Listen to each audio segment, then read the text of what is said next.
Olha só, vocês sempre compartilham conosco a beleza das plantas de vocês em casa, né? Que eu fico aqui assim, ó, encantada. Pois é. Sejam pelo nosso WhatsApp ou pelas matérias que nós apresentamos para vocês, vocês estão sempre ligadinhos nas plantas. E hoje temos mais uma reportagem sobre a rega. Esse cuidado é um dos segredos para que elas floresçam saudáveis e felizes, claro, né? E você vai acompanhar agora uma reportagem que eu mesmo fui lá fazer para vocês. Dicas práticas para que possamos aprender tudo sobre elas. Elas enfeitam a casa, perfumam o ar e até dão aquele gostinho especial à comida. Mas para que as plantas fiquem sempre bonitas e saudáveis, é preciso muito amor e cuidados personalizados. E hoje nós vamos aprender aqui no Você como cuidar e regar corretamente diferentes tipos de plantas, desde aquelas mais resistentes até aquelas que precisam de uma atenção especial.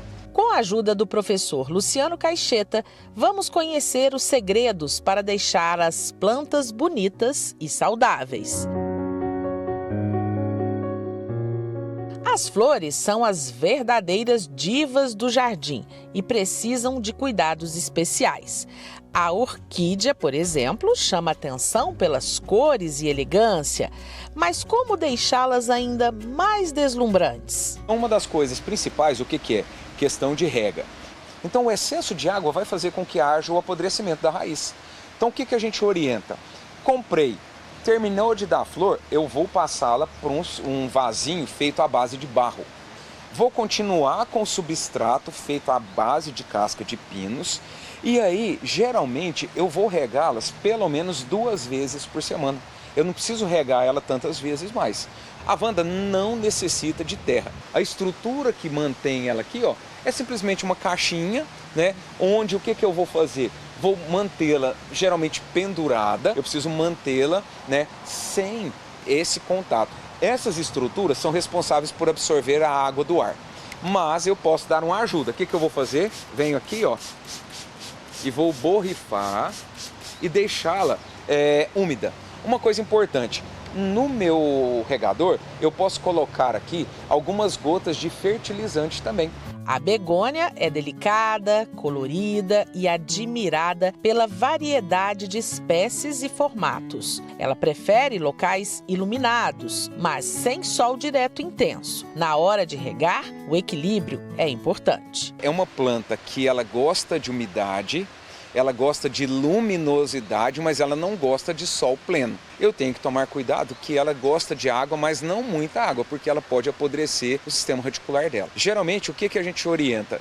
Dia sim, dia não, né? E não muita água também. Então, uma das coisas que a gente faz, o que é? Você mede, né, com a ponta do seu dedo o índice de umidade, né? Porque se ele estiver muito úmido, quer dizer, ó, eu não tenho muita umidade, ela está num ponto de equilíbrio interessante.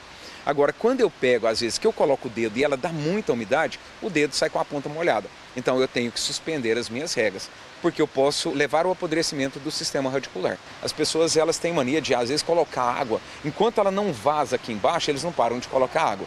E é um erro muito grande, porque ele vai levar ao apodrecimento da raiz e ela vai ficar feia. É uma planta que gosta de um ambiente com luminosidade, ela vai se adaptando. Então, são fatores que vão influenciar em relação à questão do desenvolvimento dela. Olha eles aí! Os cactos e suculentas guardam água dentro delas e não gostam de exagero. Para você que tem dúvida da quantidade de água, vai uma dica. 1 colher de sopa é o suficiente a cada 7 dias. E no frio, elas chegam a ficar 1 mês sem sentir sede. Sabe aquele cheirinho maravilhoso de hortelã que vem das panelas e o gostinho especial no prato? Os temperos também precisam de cuidados especiais. Você que quer ter hortelã em casa, primeiro, matéria orgânica e água. Ele gosta muito de matéria orgânica e água. Vou colocar no vaso? Não tem problema. Desde que o meu vaso ele tenha uma boa drenagem, né? Ou seja, fazer com que essa água, à medida que eu coloque, ela seja escoada e colocar matéria orgânica.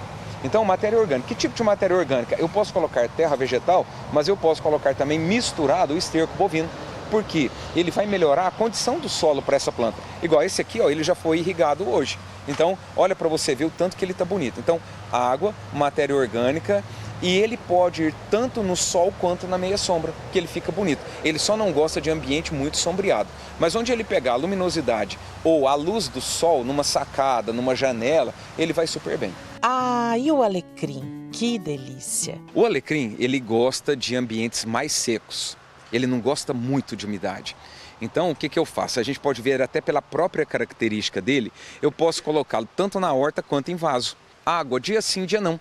Uma média de 2 litros de água num vaso desse a cada 2 dias. Um desse aqui nós vamos colocar uma média de meio litro, dia sim, dia não, né? E uma coisa, quanto mais matéria orgânica e adubo eu faço, melhor ele fica. E eu posso recortar aqui, ó, com a tesoura, eu posso vir aqui, ó, e recortar esses galinhos laterais, que é onde eu vou utilizar para fazer meu chá ou para colocar na carne, algumas outras coisas. Então, é uma planta altamente resistente e altamente adaptada à nossa região. Quando o assunto é folhagem, cada uma fala sua língua.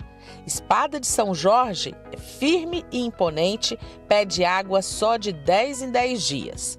A costela de Adão é mais exigente, precisa regar de 1 a 2 vezes na semana. E atenção, folhas amareladas podem estar gritando água demais. Olha que delícia esse pé de amora dando frutos. Mas para ter frutas saborosas, é preciso saber cuidar. Existem 2 espécies de amora conhecidas aqui na nossa região, a amora miúda e a amora gigante. É uma planta que requer água, ela requer adubo e matéria orgânica. Ah, preciso fazer produção. Como é que eu rego a amora? Pelo menos 3 vezes por semana. É uma planta que requer uma grande quantidade de água. Uma coisa interessante, né? Os frutos, quando eu sei que eles estão maduros? Quando eles escurecem. Esse aqui é um fruto que está de vez, ou seja, ele está em processo de amadurecimento. E para eu deixar mais doce, quanto mais água e mais adubo eu coloco, mais doce ele fica. E uma coisa fácil, né? A amora, ela pega através dos galhos. Então eu posso cortar um galho aqui, ó, retirar isso daqui e colocar ele na água e de repente o que ele faz? Ele rebrota e eu tenho uma muda.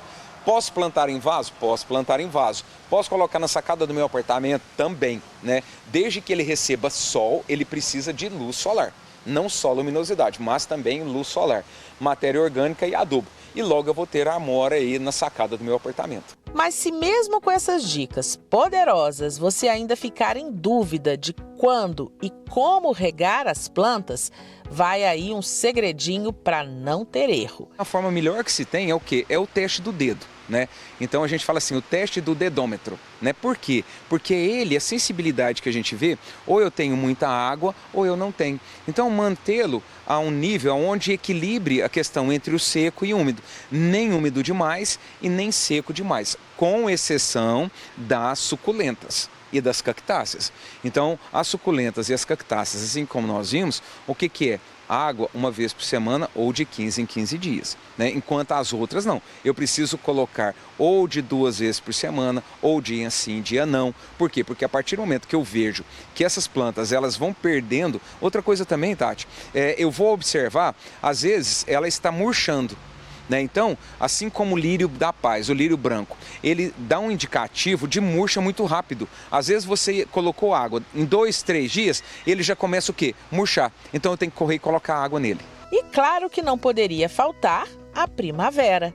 Luciano, conta pra gente quais as plantas ideais para cultivar nessa estação tão especial. Todas praticamente, viu? A gente vem num lugar desse aqui, você pega o carrinho e sai comprando plantas. Olha, as orquídeas são muito boas de colocar nessa época agora. Os lírios brancos, né? Os espatifilhos brancos também são uma excelente opção. Algumas variedades, como as rafes, né, que são umas palmeirinhas que você coloca dentro de casa, o cróton. Então, assim, tem uma infinidade delas que é um período muito propício para a gente poder comprar. Igual que a gente tem as azaleias, né? A azaleia fica linda, só que ela fica mais bonita no período de frio, ela gosta de climas mais frios, né? Então, mas se eu colocar um coqueirinho, eu posso colocar o lírio branco, pessoal, ele dá flor o ano inteiro, né? Eu colocando matéria orgânica, trabalhando a questão da umidade, assim como as orquídeas e outras plantas também, elas têm uma grande gama de adaptação a esses ambientes agora, principalmente agora na primavera. Nem muito, nem pouco. É no equilíbrio que as plantas florescem. E quando elas estão bem cuidadas, retribuem, deixando a casa mais bonita, colorida e a comida muito mais saborosa.